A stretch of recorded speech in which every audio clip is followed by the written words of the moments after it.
Welcome to part 9 of the Uncharted Drake's Fortune Let's Play. Okay.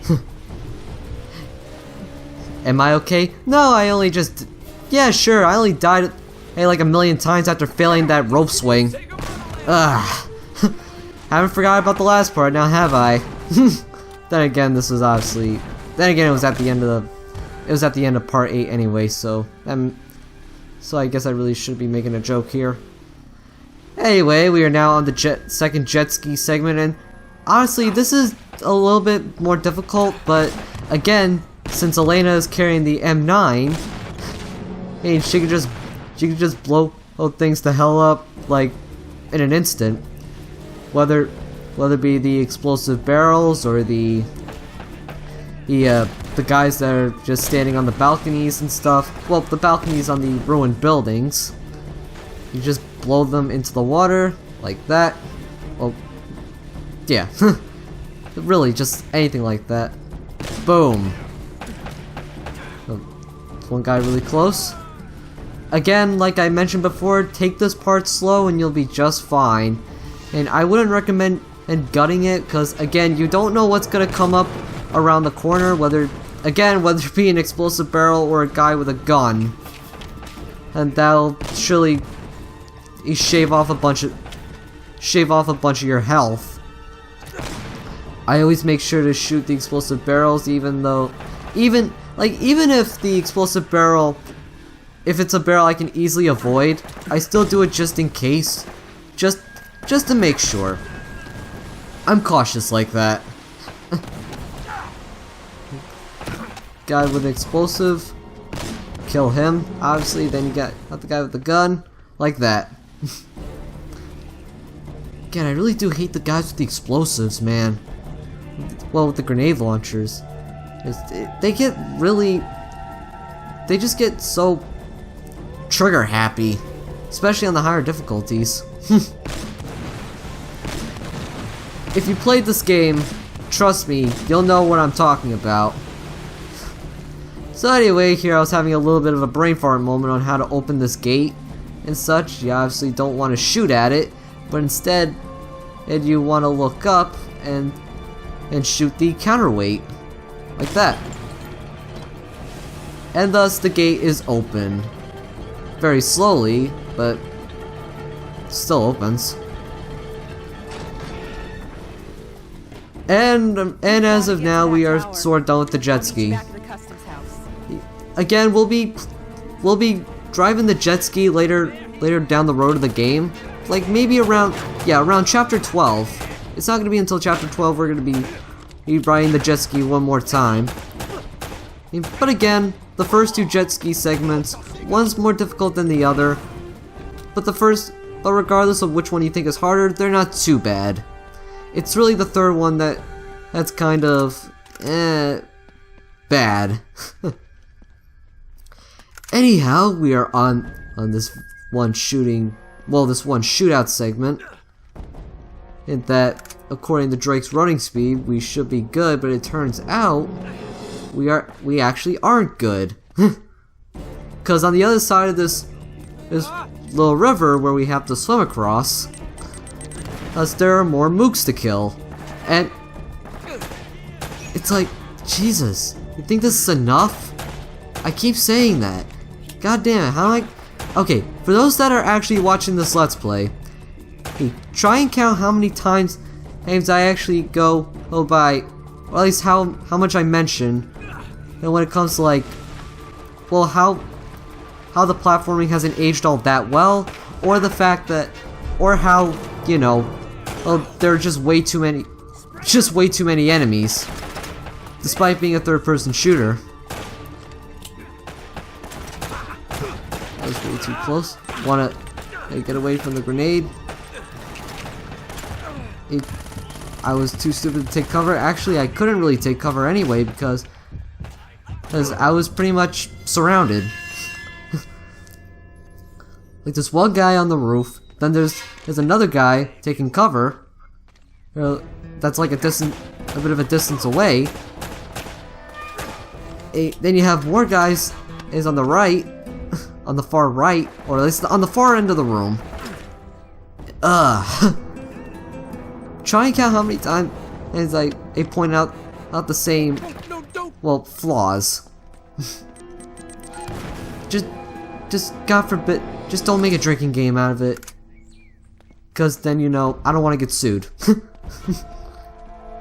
So my best tip for this shooting segment, actually, is to stay, at least for the first few rounds, stay right here.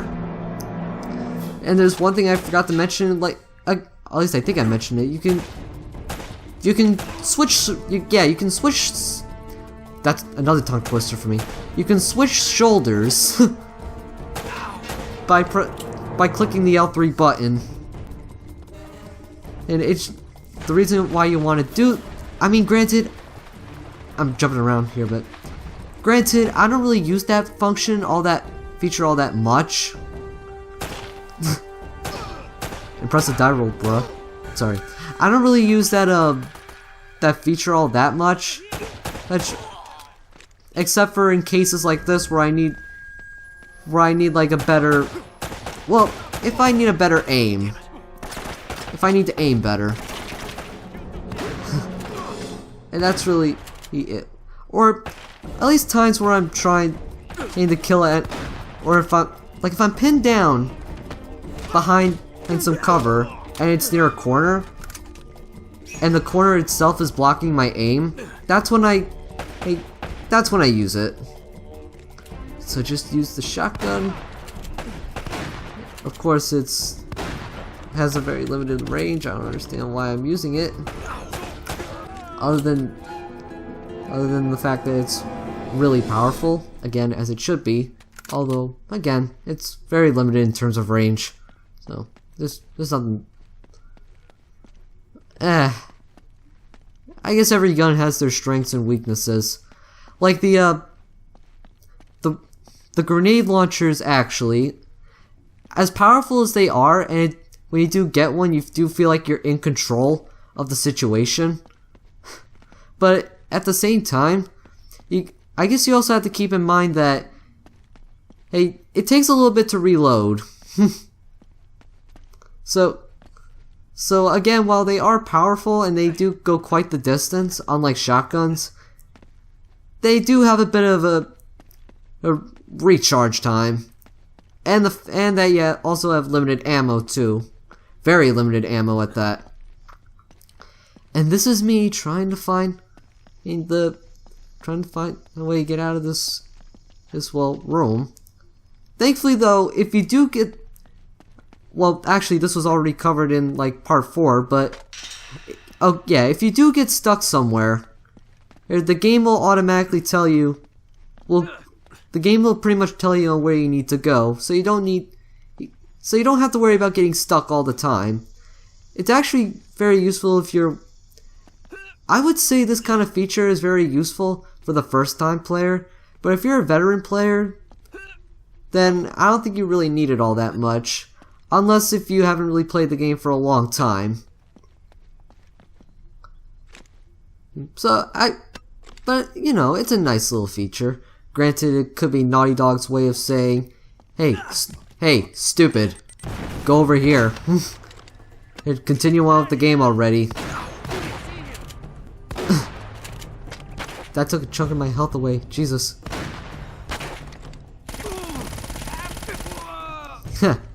It's really satisfying just to kill an enemy with the blind fire alone. So anyway, let's try and kill this guy, and god damn it! Again, that's another son of a bitch moment. Like, where did he come from? That was me going haywire with my bullets. I don't know why I was just acting all noobish. Ah. Stop firing the rockets. You're making my ears ring. So, of course, you want to take this guy out first. That was really close. There we go. He's dead. Out of ammo. Crap. Hide behind cover. Actually, now that I think, I need to say this right now. This is the first shooting segment where okay, the last time I already mentioned where, well, the last shooting segments in the last part where I died a lot. This is the first shooting these are the first few shooting segments in the game, well, as far as the Let's Play goes, where I really started to die a lot. I'm not even joking. I had to cut out so many deaths. So many goddamn deaths. Oh boy. I'm not even joking. And it's only gonna... And trust me, it's only gonna get much, much worse. Well, it only got much worse as the editing went... Well, as the parts went on, editing-wise. And, let's see. Actually, in terms of other mechanics, I really forgot to mention. There are times where I'm using a tactic where I'm grabbing onto a ledge, and I'm trying to shoot an enemy from there. Because yes, you can shoot from a ledge. The thing is, though, you're only limited to your smaller guns, so you can't really use your AK-47 or shotgun per se. Granted, I guess my aim is kind of good with this sort of stuff. Then again, what am I talking about? I'm kind of contradicting myself here. At first I said that my aim isn't... I'm not the best shot, but at the same time, and I'm saying that my aim is good when I'm shooting enemies from a ledge. There's like a shotgun mook that I have to kill. Little guys with like the automatic long guns and some pistols. At least there's no well, grenade launcher enemies. Although, I did not notice that guy. I did not notice that guy that's just snuck up right behind me and just killed me right there. These guys come from? My words exactly. Where do they come from? Granted, maybe I really wasn't really paying attention, but at the same time, it's all that's cheap. So I had to go through this whole thing again. Hey, look, a Wes. Is that? I really could have used this thing. Well, earlier could have helped me go through this section a little easier. Oh crap! That's me. I don't think that was a cut. What just happened there? That was me switching shoulders. I think I killed that guy. I think I shot him right behind the pillar. Aim very... Okay, I'm one bullet left. There we go. Was it all worth it? Was it worth wasting all those bullets just to kill that grenade launcher mook? Yeah, it totally was. Because again, I always go for those guys first. If you don't, then your life is gonna be much, much harder. And nobody wants a hard life, at least not on purpose. Well, nobody likes to make life harder on themselves on purpose. Or at least intentionally. So I don't. Unless if you actually really do hate yourself, then, kids, don't hate yourself. Well, it's a very bad thing to do. Very, very bad thing to do. And I am running out of commentary for this part, because we are stuck on this shooting segment once more. There's really nothing much more to talk about. At least I killed the one guy with the one bullet. Wasn't even a headshot. And he somehow survived.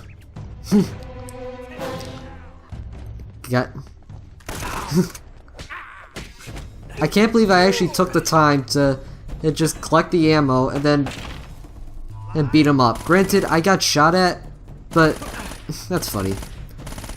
I also love how the game still gives you the prompts on how to perform a melee attack or a brutal combo, where really you already know how to do it. But then again, and the melee combat in this game anyway is very clunky. Yeah, it's not really that reliable.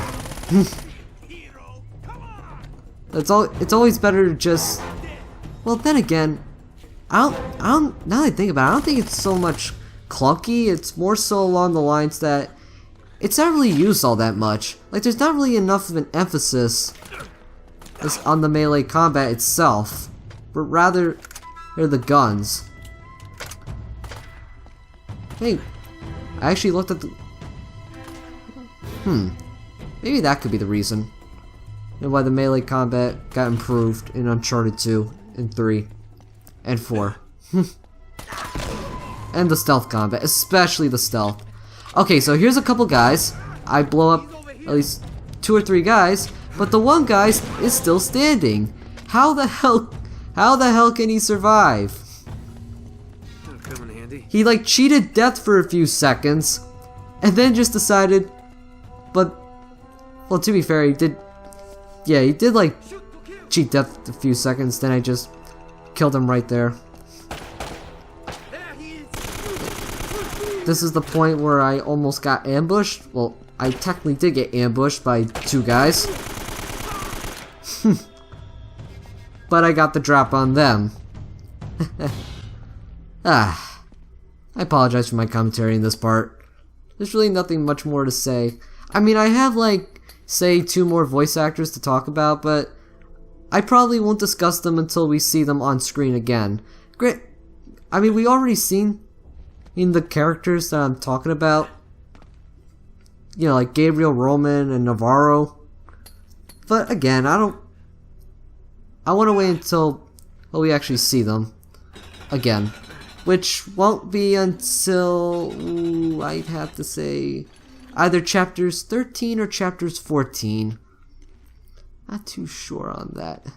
This could help. I'll have to look over the parts. But it's definitely, he's somewhere around those. At least when we get to the monastery parts of the game, which is chapters 13 and above. But as of now, we don't have really much to offer. Well, I don't have much to offer in terms of commentary. I might as well just stop it now and then just call it a day. But that's being lazy, and I don't want to do that to you guys. I would bring up a tangent, but I don't know what tangent to bring up. Well, that, and we're pretty much almost at the end of the part anyway. You like, so, yeah.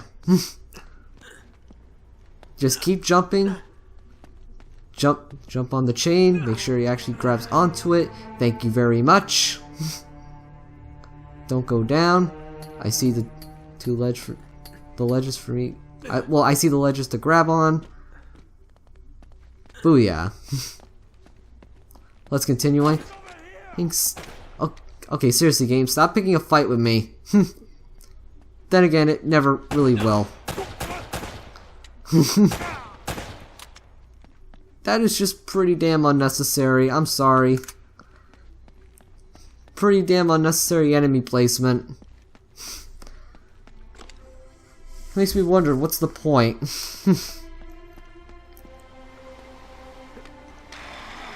Anyhow, as we are getting to the end of the chapter, just hit the L2 button and open the door. Well, there's no lock. Oh, wait, never mind. There is a lock. Stand back. And there we go.